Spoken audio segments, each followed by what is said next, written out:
Begin with a compelling opening. Imagine standing on the banks of a river, surrounded by dense forests, where the air is filled with the songs of native birds, and the land holds the stories of thousands of years.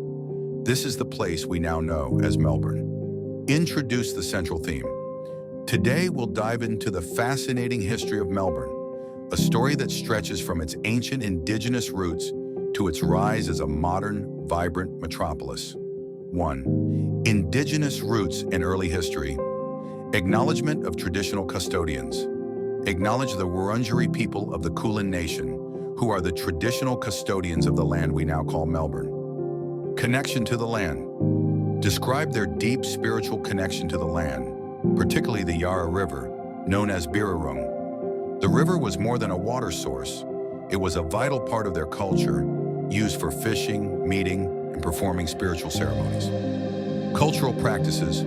Talk about the rich cultural heritage of the Wurundjeri, including their language, art, stories, and sustainable way of life, which revolved around a deep respect for the natural environment and its resources. Impact of European arrival. Briefly mention how European settlement dramatically altered their way of life, leading to displacement, conflict, and significant cultural disruption. European discovery and settlement. Early European contact. Discuss early European exploration in the region, including the arrival of explorers such as Charles Grimes in 1803, who mapped parts of Port Phillip Bay, and later John Batman and John Pascoe Fawkner, who played pivotal roles in founding Melbourne. John Batman's Treaty explained Batman's controversial attempt in 1835 to negotiate a land deal known as Batman's Treaty with the Wurundjeri elders.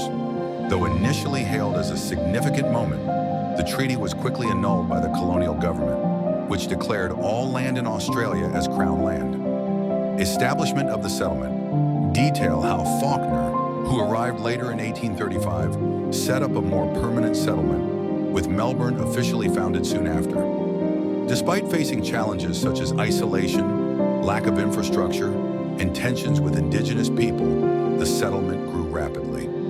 Naming and early growth. Mention how the settlement was named Melbourne in 1837 after the British Prime Minister, Lord Melbourne, and how it began to thrive due to its fertile land and strategic location as a trading post. The Gold Rush in marvelous Melbourne. Discovery of gold, 1851. Elaborate on the discovery of gold in Victoria, which sparked one of the world's largest gold rushes. Thousands of prospectors from around the globe flooded into Melbourne, transforming the small town into a bustling, cosmopolitan hub. Economic boom and urban development. Discuss the economic boom that followed, with Melbourne rapidly becoming one of the wealthiest cities in the world. This period saw the construction of grand buildings such as the Royal Exhibition Building, the State Library, and Flinders Street Station. Cultural growth. Highlight how this era earned Melbourne the nickname Marvelous Melbourne, characterized by a vibrant social scene, cultural institutions, and the development of significant public infrastructure, including the city's iconic tram network. Social and political changes.